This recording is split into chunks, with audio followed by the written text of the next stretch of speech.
కొని యేసుక్రీస్తు ప్రభుల వారు వచ్చేంత వరకు చనిపోయినటువంటి వారికి అందరికీ కూడా సువార్తను ప్రకటించడానికి 3 దినములు ఆత్మస్వరూపిగా వెళ్ళి అన్యులకు, నామకార్థ క్రైస్తవులకు, క్రీస్తుని ఎరిగిన వారికి, క్రీస్తుని ఎరగని వారికి అందరికీ కూడా సువార్తను అక్కడ 3 రోజులు ప్రకటించాడు. హల్లెలూయా. యేసుక్రీస్తు ప్రభుల వారు 3 రోజులు సమాధి చేయబడి తిరిగి లేస్తానని చెప్పాడు. ఈ దేవాలయమును పడగొట్టండి, 3వ దినమున తిరిగి కడతానని చెప్పాడు. ఎలాగైతే యోనా చేప గర్భములో 3 దినాలు ఉన్నాడో, మనిషి కుమారుడు కూడా 3 దినాలు భూగర్భంలో ఉంటాడని యేసుక్రీస్తు ప్రభుల వారు చెప్పాడు. కాబట్టి యేసు ప్రభుల వారు సమాధి చేయబడిన తరువాత యేసు ప్రభుల వారి యొక్క దేహానికి సమాధి దగ్గర పెద్ద బండను అడ్డుగా పెట్టి బిగించిన తర్వాత యేసు ప్రభుల వారి దగ్గరికి దేవుని యొక్క బిడ్డలారా కావలి ఉండాలి అని పిలాతు దగ్గరికి వెళ్ళి పర్మిషన్ కోరుకున్నారు. యేసయ్య శరీరధారిగా ఉన్నప్పుడు నేను తిరిగి 3వ దినమున లేస్తానని యేసు ప్రభు చెప్పాడు. కాబట్టి యేసు ప్రభుల వారు శరీరధారిగా ఆయన చనిపోయి 3వ దినమున తిరిగి లేస్తాడు అని చెప్పాడు కాబట్టి శిష్యులు ఆ సమాధి బండను తొలగించి యేసు ప్రభుల వారి యొక్క దేహాన్ని తీసుకొని వెళ్ళి యేసు ప్రభుల వారు 3వ దినమున తిరిగి లేచాడు అని ప్రకటిస్తారు. కాబట్టి మేము సమాధి దగ్గరికి వెళ్ళి మేము కావలి ఉంటామని పిలాతు దగ్గరికి వెళ్ళి వాళ్ళు పర్మిషన్ అడిగారు. అందుకు పిలాతు చెప్పాడు, ఆ సమాధిలో యేసు ప్రభుల వారు దేహం ఉన్నప్పుడు ఆ సమాధికి పెద్ద బండ అడ్డం పెట్టారు కదా, ఎలా యేసు ప్రభుల వారి బాడీని తీసుకొని వెళ్తారు? సరే, మీ చేతనైనంత మట్టుకు ఆ సమాధి దగ్గరికి వెళ్ళి బండను ఎవరు తొలగించకుండా కావలిగా ఉండండి అని వారికి చెప్పినప్పుడు వారు వెళ్ళి రాత్రంతా కూడా కుణుకుపాటు లేకుండా యేసు ప్రభుల వారి యొక్క దేహానికి బండ దగ్గర కావలి ఉన్నారు. అయితే తెల్లవారుజామున శిష్యులు యేసుక్రీస్తు ప్రభుల వారి దగ్గరికి కొందరు స్త్రీలు తెల్లవారుజామున ఆదివారమున వచ్చి చూసేసరికి బండ తొలగించబడింది. గట్టిగా చప్పట్లు కొట్టండి. హల్లెలూయా. యేసు ప్రభుల వారి యొక్క సమాధికి బలమైనటువంటి బండ అడ్డుగా ఉంచినప్పటికీ ఆ బండ యేసయ్య సమాధిలో ఉండగానే బండ తొలగించబడి ఉంది. అర్థం కాలేదు.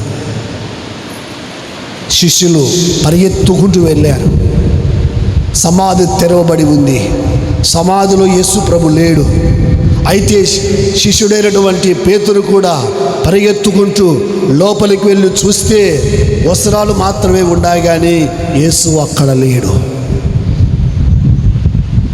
అయితే వాళ్ళు చెప్పారు, దేవదూత చెప్పారు, ఆయన మీతో చెప్పినట్టుగానే ఆయన లేచి ఉన్నాడు, ఆయన ఇక్కడ లేడు.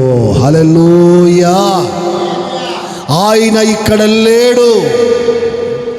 ఆయన మీతో సజీవుడుగా ఉన్నప్పుడు, మానవునిగా ఉన్నప్పుడు, శరీరధారిగా ఉన్నప్పుడు ఆయన మీతో ఏ ఏ సంగతులు చెప్పాడో ఆ సంగతులు మీరు జ్ఞాపకం ఉంచుకోండి, ఆ సంగతులు మీరు గ్రహించండి.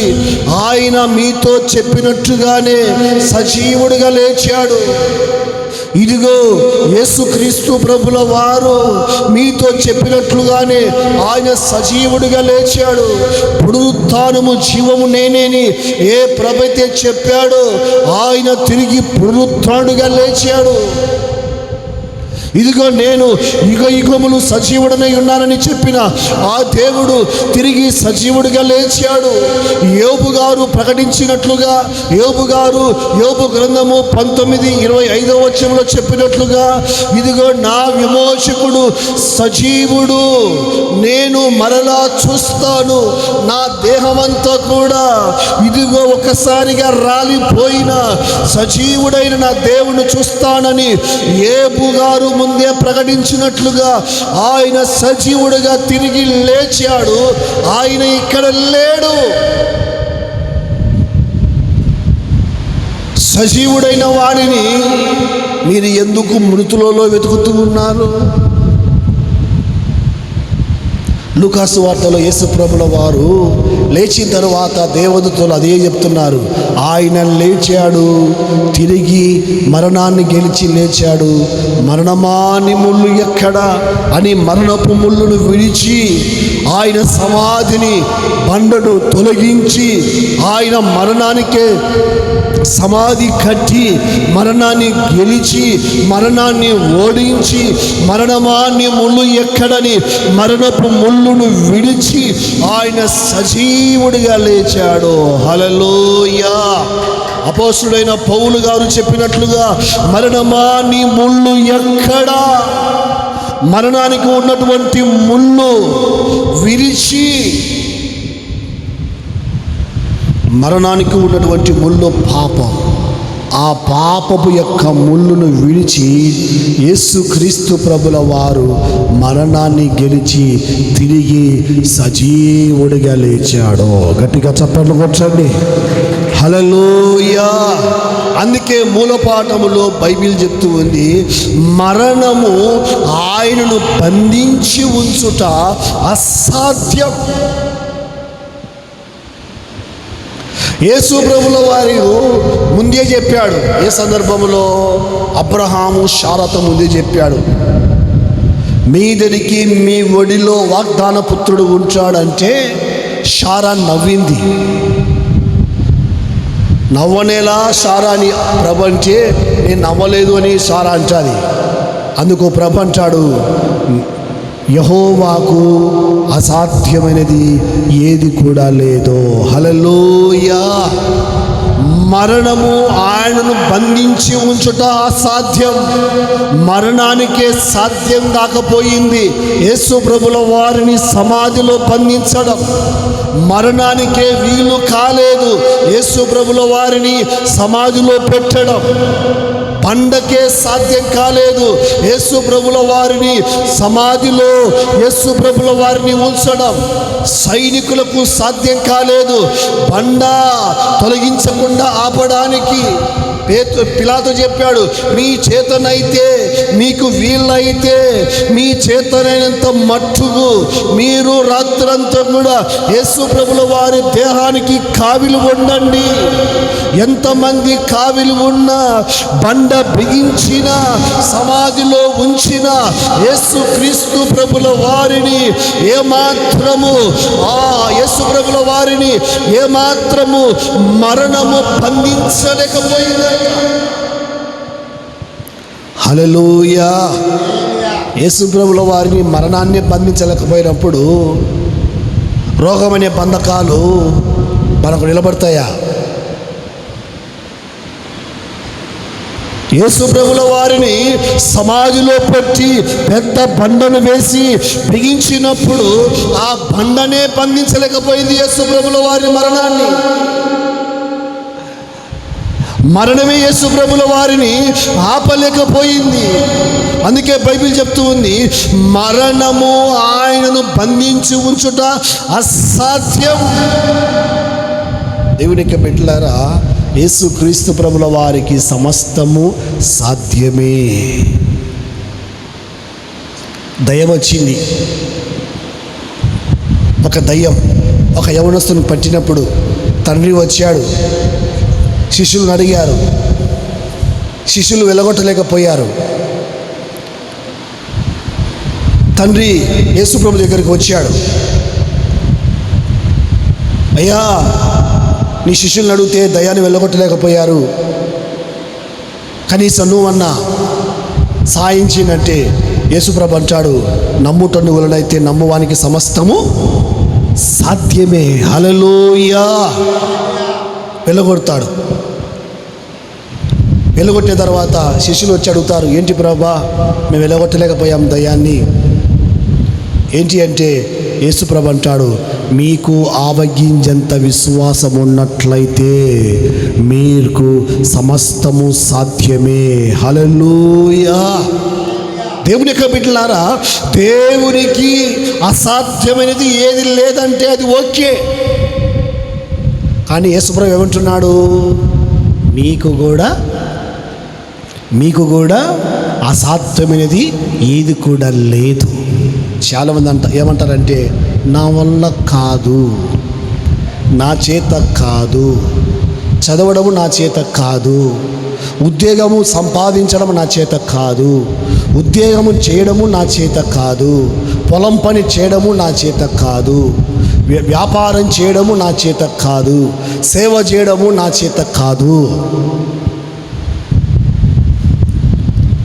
నేను శుక్రవారం రోజు మాటలు చెప్పమని కొందరిని అడిగాను. సార్ ఒక్కటి చెప్పాడు. మిగతా వాళ్ళు నేను చెప్పలేమన్నా అన్నారు. సంపత్తును అడిగాను, ఏం సంపత్తు నువ్వు వాక్యం చెప్తావా అని. 7 మాటల్లో ఒక మాట చెప్తావా అంటే, ఒక మాట కదా అంకుల్, 2 మాటలు చెప్తాను అని కానాల్లో 2 మాటలు ప్రభు పలికించాడు. హల్లెలూయా. ఫస్ట్ చెప్పాడు, నా వల్ల కాదన్నాడు, నేను చెప్పలేనన్నాడు. నేను అన్నాను, ప్రార్థన చేస్తాను, ప్రార్థన చేసిన తర్వాత దేవుడు నిన్ను నిలబెట్టి ప్రభు మాట్లాడిస్తాడు. హల్లెలూయా. మనకు ఏది సాధ్యం కాదు, క్రీస్తునందు సమస్తము సాధ్యమే. గంభీరంగా చప్పట్లు కొట్టండి. హల్లెలూయా. మనకు ఏది సాధ్యం కాదు. చదవడం చేత కాదు, పాస్ కావడం చేత కాదు, ఉద్యోగం చేయడం చేత కాదు, వ్యాపారం చేయడం చేత కాదు, ఇంకా ఏమీ చేత కాదు. అయితే దేవునిలో మనం ఉన్నప్పుడు దేవుడు మనకు సమస్తము సాధ్యమే. పెయింట్ కొడతా ఉన్నాడు సంపత్తు. నేను వాళ్ళ అమ్మకు వాళ్ళని చెప్పాను, పెయింట్ కొట్టడం ఏంది, యవనస్తుడు చదువుకున్నవాడు కదా, సెలుపాట్లు జరిపించామని చెప్పాను. వాళ్ళ నాయన వాళ్ళ అమ్మ అన్నారు, అంత డబ్బులు లెక్కసారం చేసుకోలేడేమో అని భయం వేసింది. నేను అన్నాను, అన్నీ ప్రభువే చూసుకుంటాడు, మనం ముందుకు వెళ్ళాలి, ఆయనకు అసాధ్యమైనది కూడా లేదు. హల్లెలూయా. హల్లెలూయా. నేను ఎందుకు ఈ మాటలు చెప్తున్నానంటే, యేసుక్రీస్తు ప్రభుల వారిని మరణమే బంధించలేకపోయినప్పుడు మన బంధకాలు ఎంత, మనల్ని బంధించుటాయి. కొన్ని ఆర్థిక ఇబ్బందులు బంధించి ఉంటాయి. నిరుద్యోగం అనే బంధకములో కొందరు ఉంటారు, సమస్యలు అనే బంధకములో కొందరు ఉంటారు, వ్యాధు అనే బంధకములో కొందరు ఉంటారు. పేతురును, ఇదిగో పౌలును, శీలను చెరసాలలో బంధకాల మధ్య వేసినప్పుడు, వాళ్ళు పాడి ప్రార్థించినప్పుడు యేసు ప్రభు వారి బంధకాలను తెంచి వేశాడు. గట్టిగా చప్పలు కొట్టండి. హల్లెలూయా. పేతురు చెరసాలలో వేశారు, సంఘమంతా ప్రార్థన చేస్తూ ఉంది. అయితే దేవదూత వచ్చి పేతురుతో మాట్లాడి పేతురు గారి బంధకాలు ఊడగొట్టి పేతురును చెరసాలలో నుంచి విడిపించి ప్రార్థన చేసేటువంటి ప్రార్థన గది దగ్గరికి దేవదూతలు వచ్చి పేతురును వదిలిపెట్టి వెళ్ళారు. హల్లెలూయా. ఎందుకంటే యేసుక్రీస్తు ప్రభుల వారిని మరణమే బంధించలేకపోయింది. దుష్టుడైన అపవాది మరణంలో, ఇదిగో దేవునికి బిడ్డలారా, సమాధిని వేయాలని ఇష్టపడ్డాడు. కానీ యేసుక్రీస్తు ప్రభుల వారిని మరణము ఏమాత్రము బంధించలేకపోయింది. హల్లెలూయా. హల్లెలూయా. అవును, మన దేవునికి సమస్తము సాధ్యమే. మనమే అనుకుంటాం. యేసుప్రభు అదే అన్నాడు. ధర్మశాస్త్ర దేశకుడు వచ్చి, అయ్యా నేను పరలోకం వెళ్ళాలి, ఏం చేయాలి అన్నాడు. ఏం మంచి చేయాలన్నాడు. ఏం మంచి చేస్తాం, మంచి ఒకటే కదా, మంచి ఏముంది భూమి మీద, దేవుడు ఒక్కడే కదా మంచివాడు అని చెప్పాడు యేసు ప్రభు. సరే ఏం చేయాలి ప్రభు, నేను పరలోక రాజ్యం వెళ్ళాలంటే చెప్పాడు. ఆజ్ఞలను పాటించు అని చెప్పాడు. ఇవన్నీ చిన్నప్పటి నుంచి పాటిస్తున్నా ప్రభు అని చెప్పాడు. సరే ఆయనకి ఒకటి కొదవ ఉందని చెప్పాడు. ఏంటి ప్రభు అన్నాడు. నీ ఆస్తి అమ్మి బీదలకు ఇచ్చి నా వెంట రా అన్నాడు. వెంటనే ఆ ధర్మశాస్త్రోపదేశకుడు వెళ్ళిపోయాడు. వెళ్ళిపోయిన తర్వాత యేసుప్రభు చెప్పాడు, సూద బెజ్జములో వంట దొరుకుతుందేమో కానీ ధనవంతుడు పరలోక రాజ్యంలో చేరడు. శిష్యులకు భయం వేసింది. అట్టయితే ఎవరు చేస్తారు ప్రభా, ఎవరు చేరుతారు ప్రభా పరలోకంలో? ఇది మనుషులకు సాధ్యమవుతుందా అని శిష్యులంటే యేసుప్రభు అంటాడు, మనుషులకు అన్నీ అసాధ్యమే కానీ దేవునికి సమస్తము సాధ్యమే. హల్లెలూయా. యేసు ప్రభుల వారు నీతో ఉంటే నీకు సమస్తము సాధ్యమే. నీకు అసాధ్యమైనది ఏది కూడా లేదు. ఎందుకంటే ఆయనకు సమస్తము సాధ్యమే. అసాధ్యమైనదంటూ ఏది మన జీవితంలో ఉండదు. మనకేదైతే ఇది సాధ్యం కాదు, ఇది వీలు కాదు, ఇది చేత కాదు, ఇది నా వల్ల కాదు, నేను వెళ్ళలేను, నేను నడవలేను, నేను చెప్పలేను, నేను పాడలేను, నేను ప్రసంగించలేను, నేను పరిచయం చేయలేను, నేను మందిరంలో అంతసేపు కూర్చోలేను అని రకరకాలుగా చాలామంది అంటూ ఉంటారు. నీకు నాకు ఏది సాధ్యము కాదు కానీ దేవునికి సమస్తము సాధ్యమే. గట్టిగా చప్పట్లు కొట్టండి. హల్లెలూయా. దేవునికి సమస్తము సాధ్యమే. కొందరు సంపత్తు అంటారంట, ఒక ఆదివారము ఒక ఆరాధన పనికి మాకు కష్టమైంది, ఏంట్రా మీ పాస్టరు 3 ఆరాధనలు చేస్తా ఉన్నాడు అని అడుగుతారంట కొందరు సేవకులు. ఇది మన వల్ల ఈ పని కాదు, మన ద్వారా జరిగే పని కాదు. ఇది దేవునికి కార్యము జరుగుతుంది. హల్లెలూయా. ఇది దేవుని వలన జరిగేటువంటి కార్యం. ఎందుకంటే నేను బలహీనుణ్ణి, నేను బలము లేని వాణ్ణి, నేను శక్తి లేని వాణ్ణి, నేను జ్ఞానము లేని వాణ్ణి, నేను తెలివి లేని వాణ్ణి, నేను ధనము లేని వాణ్ణి. ఒక్కొక్క అడిగింది, అన్నా కారు వేసుకొని కాణాలకు వచ్చానావు కదా, కనీసం నీకు పెట్రోల్కి వచ్చిందా అన్నా అని అడిగింది. పెట్రోల్ కన్నా వెళ్ళాలి కదా. నేను అన్నాను, వెళుతాదని వెళ్ళదని నేను సేవకు రాలేదమ్మా, అది ఆయన చూసుకుంటాడు, అది ఆయనకే సంబంధం, నాకు సంబంధమే కాదు. హల్లెలూయా. హల్లెలూయా. ఎందుకంటే మనకు ఏది చేత కాదు. డబ్బు కాడ ఆలోచన చేస్తాం, ధనం కాడ ఆలోచన చేస్తాం, ధాన్యం కాడ ఆలోచన చేస్తాం, ఉద్యోగం కాడ ఆలోచన చేస్తాం, అప్పుల కాడ ఆలోచన చేస్తాం, ఆరోగ్యం కాడ ఆలోచన చేస్తాం, ఇల్లు కట్టే కాడ ఆలోచన చేస్తాం. ప్రతి దానికాడ నా చేత అవుతుందా, నా వల్ల అవుతుందా, నా చేత కాదంటాం. అయితే దేవునికి అన్ని సాధ్యమే. ఎందుకంటే మరణమే ఆయనను బంధించి ఉండుట అసాధ్యం. మరణానికే సాధ్యం కాలేకపోయింది.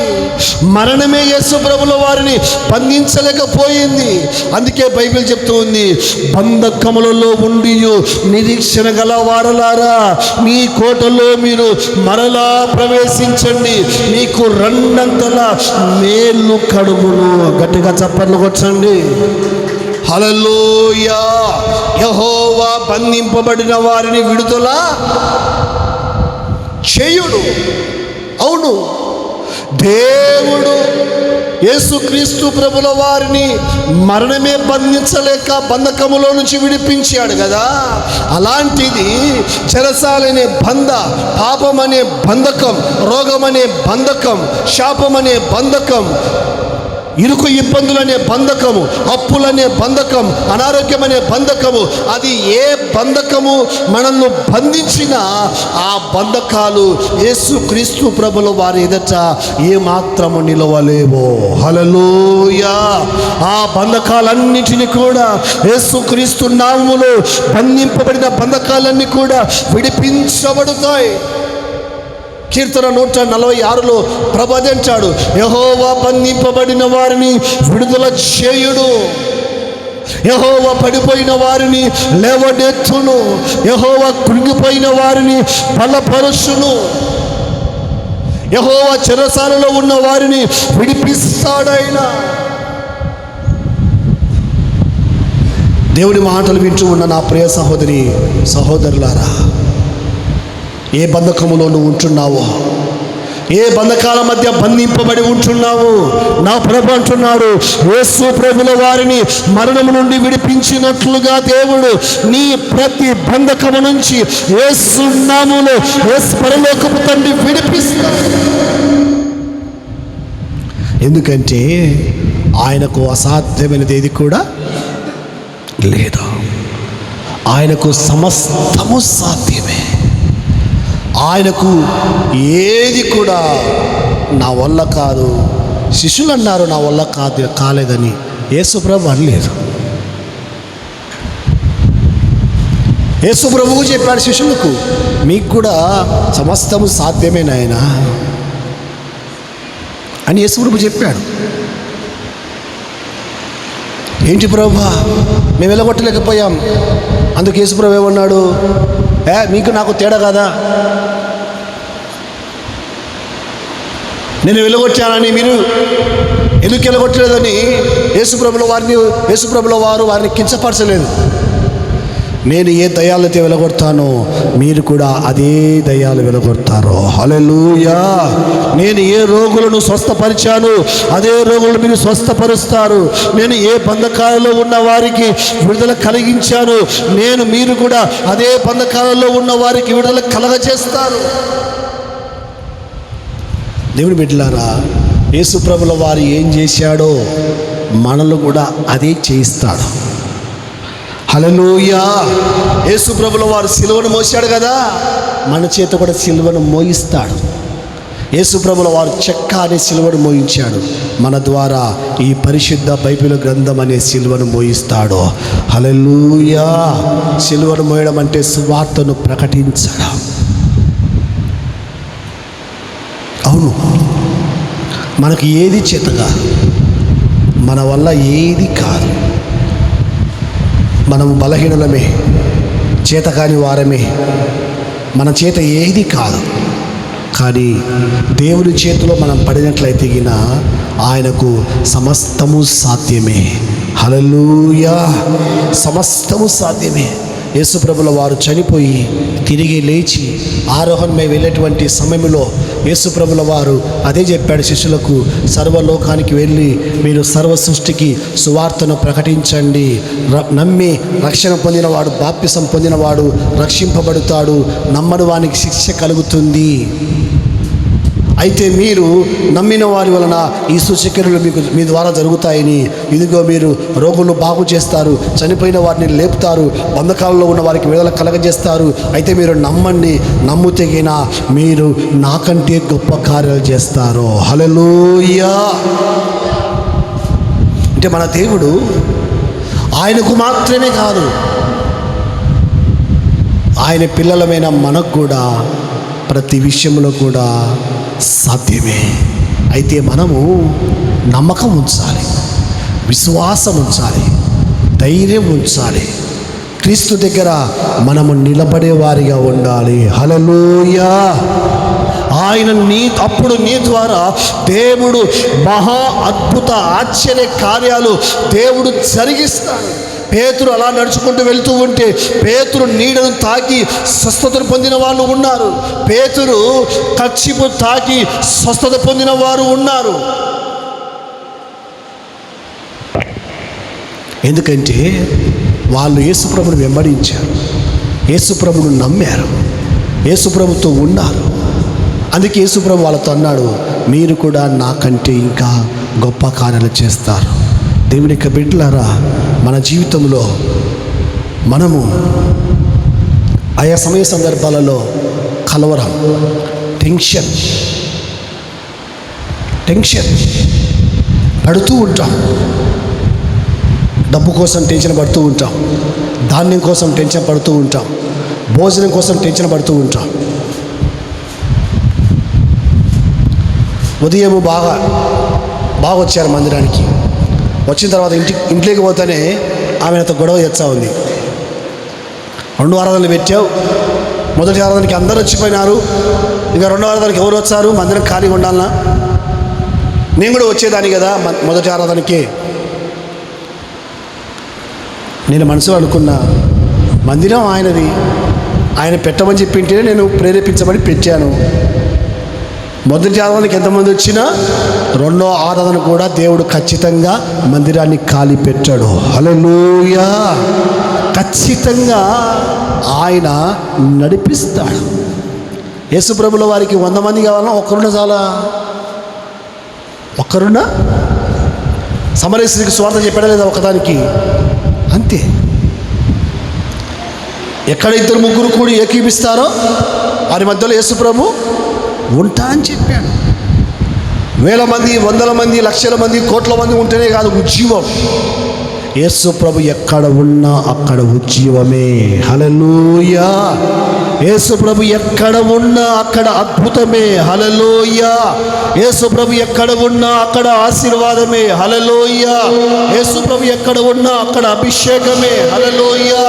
యేసు ప్రభు ఎక్కడ ఉన్నా అసాధ్యమైన వాటిని అన్నిటిని కూడా సుసాధ్యముగా మార్చే దేవుడు ఆయన. అంత గొప్ప దేవుడు.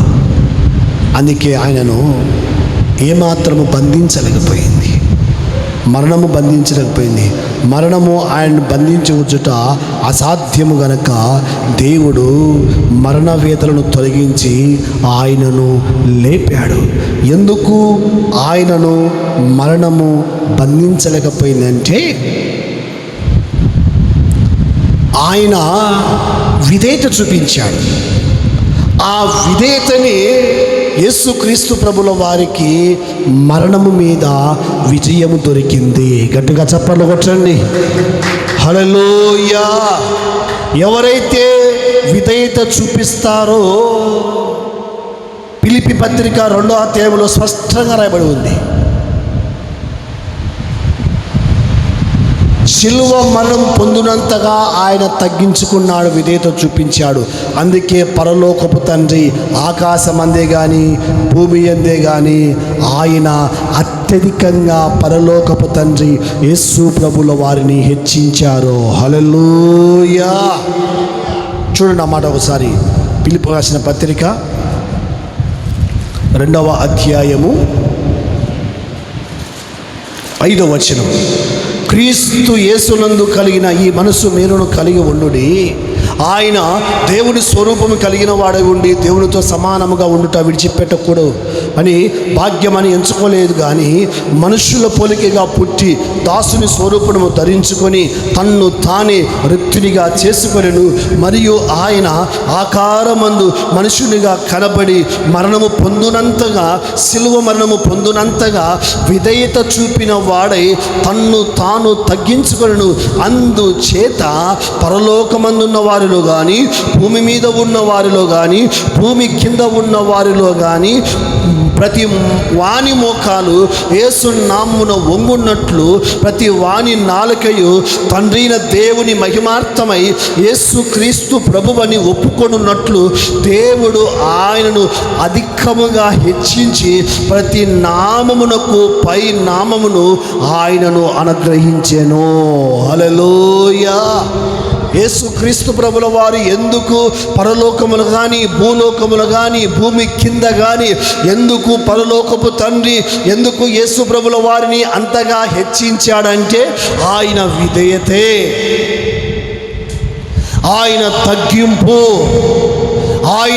ఆయన మీద ఊమి వేసిన, కొడాలతో కొట్టిన, గాయపరిచిన, ఈడ్చిన, లాగిన, పచ్చి ముళ్ళకీటము పెట్టిన, సిలువను వేసిన, ప్రక్కలో పల్లెపోటుతో పొడిచిన యేసు ప్రభుల వారు నోరు కూడా తెరవకుండా, బదులు కూడా పలకకుండా వధించి గొర్రెపిల్ల వలె మౌనముగా ఉండి ఓర్చుకున్నాడు, సహించాడు, విధేయత చూపించాడు. కాబట్టి ఆ విధేయతనే యేసుక్రీస్తు ప్రభుల వారికి మరణము మీద విజయం దొరికింది. హల్లెలూయా! మన జీవితంలో కూడా మనం విధేయత కలిగి జీవించినట్లయితే మన దేవుడు సమస్త విధమైన వాటి మీద మనకు విజయాన్ని ఇస్తాడు. మనల్ని ఏది కూడా బంధించలేదు, మనల్ని ఎవరు కూడా బంధించలేరు. ఎందుకంటే మరణమే ఆయనను బంధించలేకపోయింది. అలాంటిది చిన్న చిన్న కష్టాలు, చిన్న చిన్న సమస్యలు, నిందలు, బాధలు, అవమానాలు మనల్ని బంధిస్తాయా? అలాంటివి ఏవి బంధించవు. హల్లెలూయా.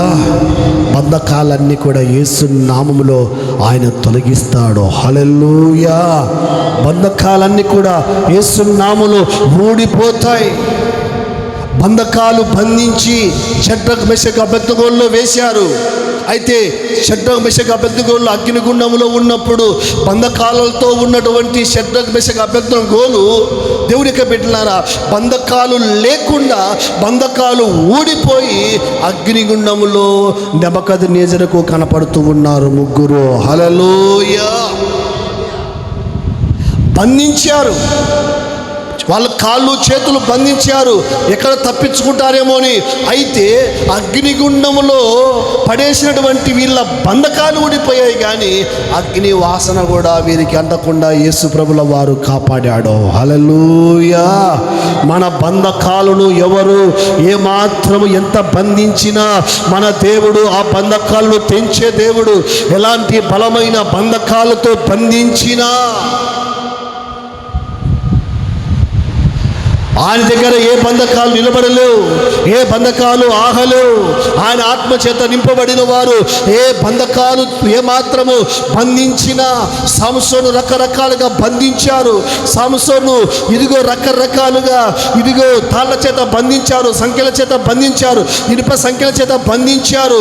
అయినప్పటికీ కూడా సంసోను ఇదిగో తుత్తనీలుగా సంఖ్యలను తెంచి వేసి గాడిద యొక్క దవడ ఎముక తీసుకొని ఇంచుమించుగా 10,000 మందిని ఒక్కరోజే చంపేశాడు. హల్లెలూయా. ఎందుకంటే ఆయన పిల్లలను ఎవరు బంధించలేరు, ఏవి బంధించలేవు ఆయన పిల్లలను. ఎందుకంటే ఆ బంధకాలలో నుండి దేవుడు విడిపించేవాడు. హల్లెలూయా. మరణమే ఆయనను బంధించలేకపోయింది కాబట్టి నిన్ను నన్ను ఎవడు బంధించలేడు, ఎవడు ఆపలేడు, ఎవడు కట్టేయలేడు. పోయిన వారం చెప్పాను కదా, కట్టబడిన గాడిని విప్పినట్లుగా కట్టబడిన బంధకాలను కూడా మన దేవుడు విడిపించేవాడు, విమోచించేవాడు. అయితే మనం వినయం కలిగి, విధేయత కలిగి, తగ్గింపు కలిగి ప్రభు కృపలో ముందుకు సాగుదాం. మన కోసం యేసు ప్రభు ప్రాణమే పెట్టాడు కదా, రక్తం కార్చాడు కదా, గాయాలు పొందాడు కదా, సిలువను మోసాడు కదా. ఇంత గొప్ప త్యాగం చేసిన దేవుడు మన జీవితంలో ఏది కొరత తక్కువ లేకుండా సమస్తాన్ని మనకు అనుగ్రహించే దేవుడని ప్రభు సన్నిధిలో గుర్తించుదాం. దేవుడి మాటలు మన హృదయంలో దీవించునుగాక. ఆమేన్. మోకరించండి, ఆరాధనలో ఏకీభవించండి.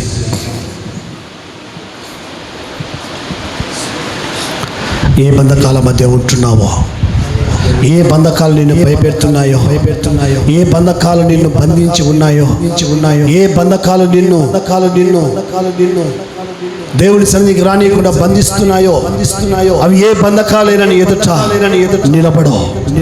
నిన్నెవరు బంధించలేరు. నిన్ను ఏది బంధించలేదు.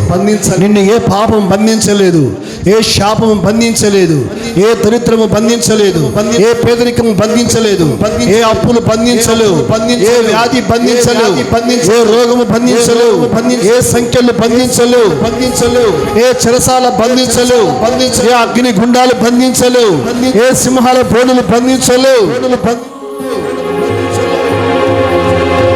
ప్రతి బంధకము యేసు నామములో ఊడిపోతుంది. ప్రతి బంధకము యేసు నామములో తొలగించబడుతుంది. ప్రతి బంధకము యేసు నామములో తుత్తనీలుగా మార్చబడుతుంది. యేసు ప్రభుల వారిని మరణమే బంధించలేకపోయింది. అలాంటిది మన దగ్గర చిన్న చిన్న కష్టాలను యేసు ప్రభుల వారు విడిపించలేడా?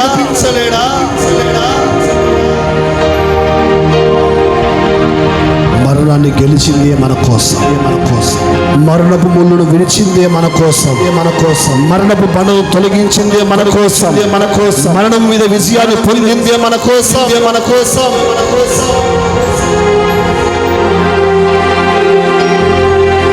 మరణమా నీ ముళ్ళెక్కడ, మరణమా నీ విజయం ఎక్కడ? ముళ్ళుకున్న బలం పాపం. ఆ పాపం ముళ్ళునే యేసుక్రీస్తు ప్రభుల వారు సిలువలో విడిచేశాడు. పాపానికి పతనము లేకుండా, పాపానికి విజయం లేకుండా, పాపం మనసును ఏలకుండా, పాపానికి సమాప్తం చేసి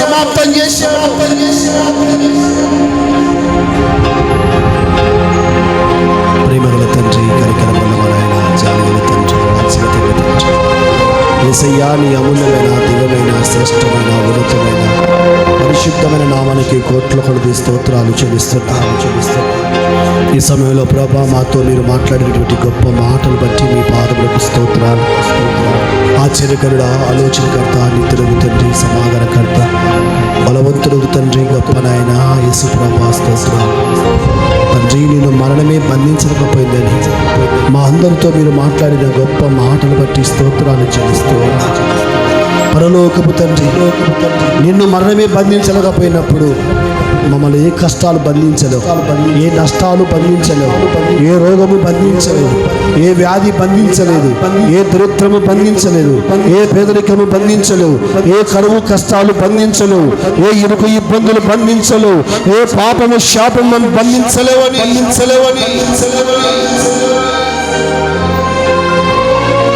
ప్రభు మనతో మాట్లాడాడు. శాశ్వతమైన ప్రేమతో మమ్మల్ని ప్రేమిస్తాను. విడువక మాడల కృప చూపుచున్న మా ప్రియ పరలోకపు తండ్రి, మీ ప్రియ కుమారుడు మా రక్షకుడైన యేసయ్య పరిశుద్ధమైన నామములో మీ పాదములకు స్తోత్రాలు చెల్లిస్తున్నాం నాయన. ఈ సమయంలో తండ్రి మమ్మల్ని నిలబెట్టి దేవా, మీరు మాతో మాట్లాడిన గొప్ప మాటలు బట్టి, అమూల్యమైన మాటలు బట్టి, దివ్యమైన మాటలు బట్టి పాదములకు స్తోత్రాలు చెల్లిస్తున్నాం నాయన. నా తండ్రి, విత్తబడిన వాక్యం వ్యర్థంగా మా అందరి హృదయంలో దీవించండి, ఆశీర్వదించండి.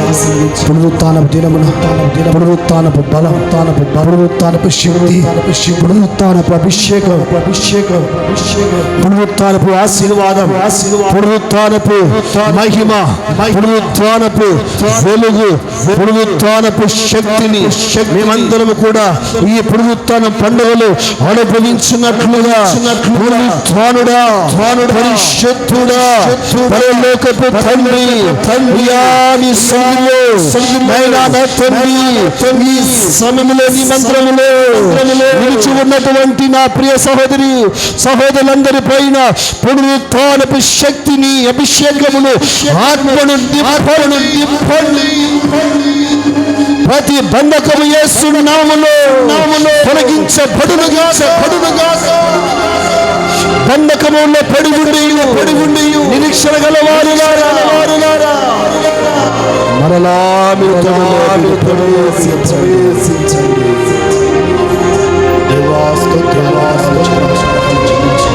ఉత్తమైన వాక్యం అందరి వారిలో దీవించి ఆశ్రయించి మహిమతో నింపి మా కొరకు రక్త కార్చారు, గాయాలు పొందారు, సిలువను మోసారు, కరిగిపోయారు, ఇరిగిపోయారు, దంచబడ్డారు, ఈడ్చబడ్డారు, ప్రాణం పెట్టారు. తండ్రి స్తోత్రాలు చెల్లించు. ఇన్ని మేలు చేసిన మీకు ఏమి చెల్లించలేక మా స్తుతి ఆరాధన మీ ప్రియకుమారుడు మా రక్షకుడైన యేసయ్య పరిశుద్ధమైన నామములో మీకే సమర్పించి వేడుకుంటున్నాము తండ్రి. ఆమేన్. అలాగే